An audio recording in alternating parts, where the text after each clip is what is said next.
Hi everybody, my name is James and today I'll be reviewing the Speed 10 camera. This is a really cool case that's on it. This is a waterproof case. I'm going to go ahead and take this out and show you the features of it. So I'm going to take this out here. It comes with 4 buttons. You have the power button, you have your OK button, then you have the buttons on the sides to go up and down. This is where you put your 64 memory card, and this is for your USB. So we're just going to turn it on like this. This is going to take us some time to go on the screen for everything to pop up. What you're going to do is on the power button to get where you need to go for your menu options, you're just going to press the power button once.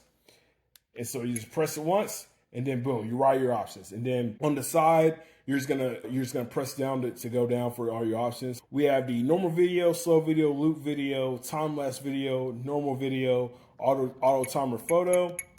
And then you go all the way down, you have your burst photo, time-lapse photo, and then your Wi-Fi option. And then I'm gonna show you the rest of everything. We have the instructions. You have another little waterproof case lid to go on here just in case something happens to your other one. And this is a wrist strap. This can either go on your wrist or you can put this on your camera as well. This is the remote control. This is for the battery charger. This is a USB charger. And all this stuff is for mounting if you need to mount it on a little tripod. And these are 3 other wrist bands that come with it if you want to put it on your wrist or put it on the camera. So yeah, this is a nice camera. Can't wait to use it.